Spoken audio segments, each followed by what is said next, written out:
volumes of science have proven beyond any reasonable doubt that being gay is not anything like a choice. I have never made a conscious choice to love boobs with such an undying passion. I am dearly sorry you suffered so much because of all the lies and bullshit you were brought up with. And I thought that I could still fix it. So I did what every freshman here at BYU does. I decided to go on a mission. I even dated my best friend, who's a guy, and I was like, this is the answer, because this is gonna get me straight, because he's my best friend. He knows me better than anyone, and I love him. And it didn't really resolve the problem that I had wanted it to resolve. I still felt gay. And it was after I dated him and it didn't work out. There was just nothing there when everything was perfect, that I had to really accept it for myself. I didn't want to tell anyone else, but for myself, I knew that I was gay and that wasn't going to change.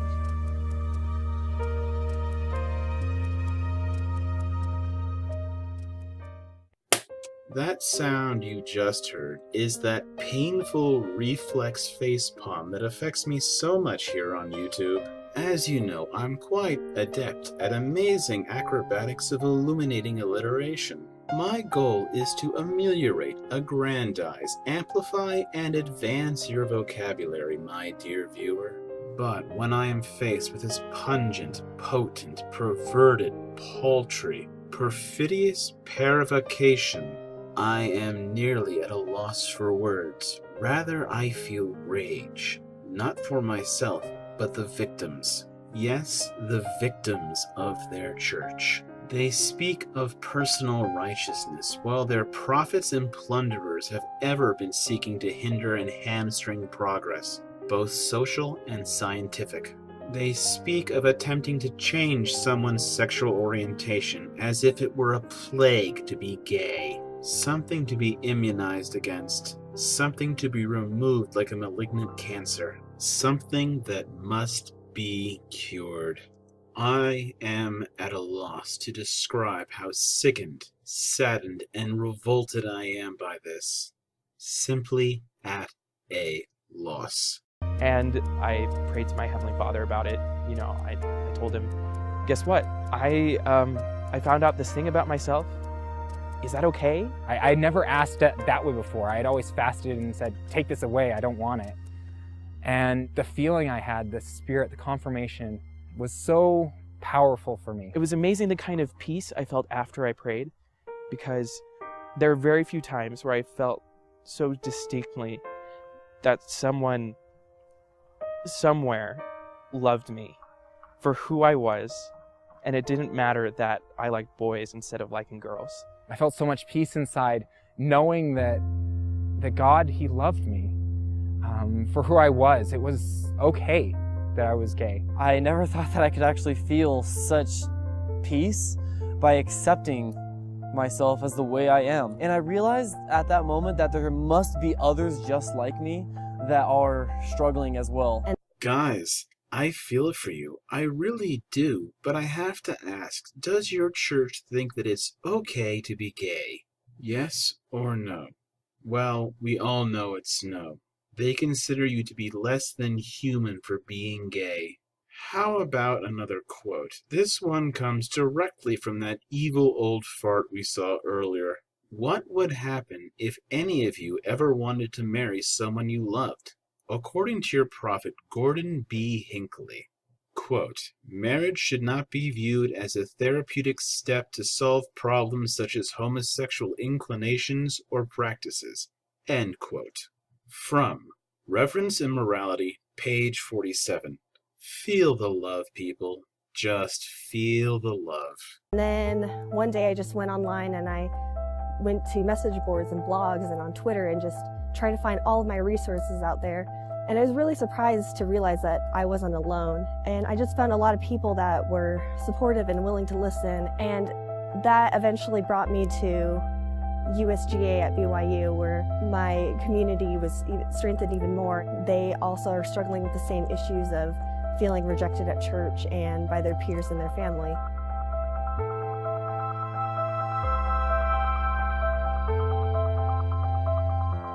I found peace when I started helping other people. I decided to come out to some of my friends, and they've been supportive, even here at BYU. I don't go to school with a bunch of hateful people, which is what I thought before. I thought I was surrounded by homophobic people that would hate me if they knew. No, it's just the intolerant, insane, implacable, indifferent, insensitive cult that just happens to motherfucking own the school you go to, lock, stock, and barrel. That cult rejects you for the person you were born to be. Can you possibly see a greater case of a river in Egypt? A couple years ago, my sister told me she would never let a gay man watch her children because she said they were deviant and more likely to molest them. Today, she's my strongest advocate, and I know she loves me, and she tells me it gets better, and I hope it does.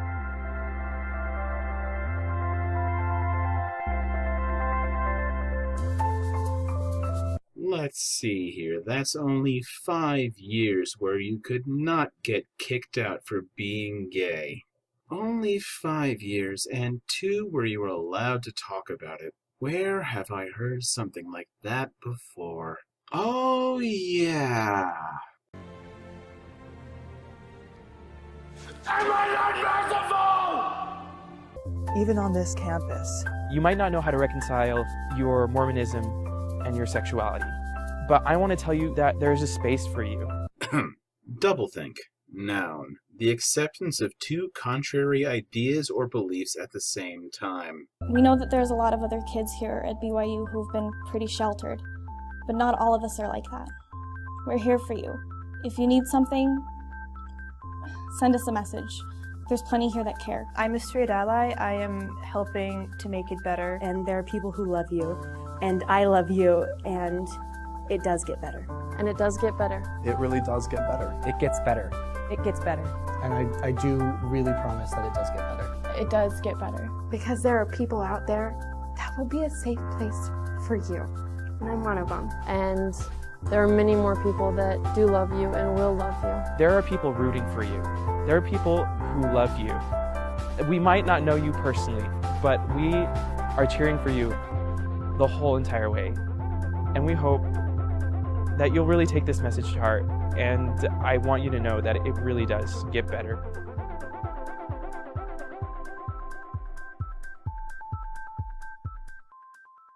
Now that the velvet curtain has been drawn, I can already hear my fellow critics of this crazed, crass, corrupt, cold, cacodemonic cult. There is so much more you can say about blacks. What about women?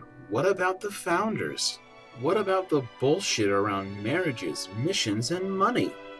But I promise I will cover all that I can in the next video on this false, fragile, frivolous faith. Once again, that will be a ponage guide. For when these arrogant, aggravating, aggrandizing assholes knock on your door with their ties, white shirts, and plastic smiles, tonight, let me leave you with this. I am quite sure that sooner or later there will be a Mormon troll telling me in magnificent detail what a wretched person I am, how I am filled with nothing more than the most base of hatred, how I am a bigot, how I am unworthy of any respect nor consideration. Before anyone from Utah or elsewhere casts vast volumes of vigorous venom, in my comments section below, there is one tiny little difference between you and I. I am fighting for the rights of every man and woman in the world to live as equals under the law. I am fighting for the progress of reason. I am fighting for the men and women at BYU who are gay and gay people the world over.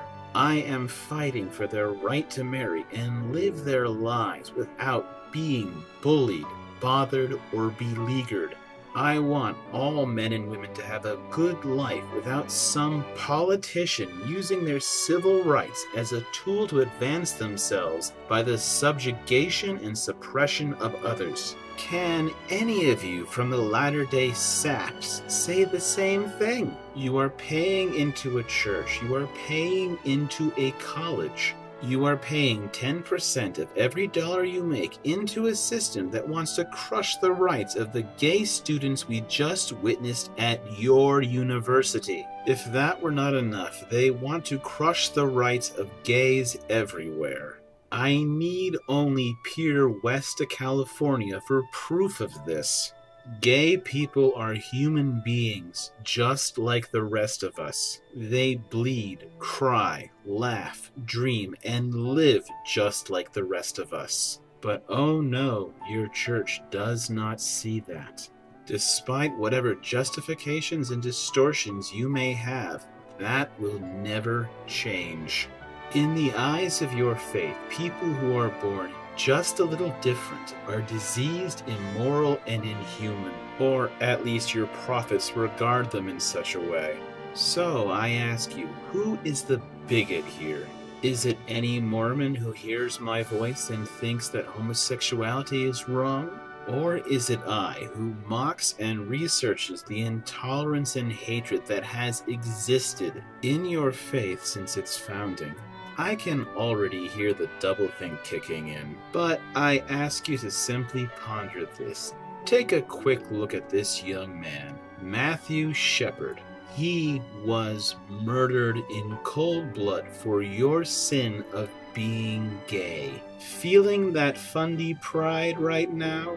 Are you overwhelmed with that personal righteousness by denying or stripping your fellow citizens of the rights you enjoy without so much as a thought? If you are gay or care about someone who is gay, if you are a minority, if you are a woman, if you have been bullied, if you have been the subject of bigotry in any form, do not support this cult with your time or money. Give 10% to Doctors Without Borders. Give 10% to the research for eliminating a prevalent disease. Give 10% to a struggling student trying to make a better life for themselves. If you claim to love other human beings for who they are, rather than who you wish and what your church demands that they be, then you have no place in the arms of hatred. Free your mind. Free your world, unbound by the chains of loathing in the past and the bindings of bigotry today. You will be far better off. Freedom for all, equality for all, justice for all. I hold these truths to be self-evident, that all men and women are created equal, that we are endowed with certain inalienable rights, life, liberty, and the pursuit of happiness, who I choose to marry, how I choose to live, and if I want a cup of coffee, maybe a rum and coke, watch some porn or an R-rated movie, perhaps smoke a fat cigar the next time my wife gets pregnant. Could there be a greater cry for our life, liberty, and happiness? Dwell on that if you may. This is the Wandering Taoist, reminding you to enjoy the little things.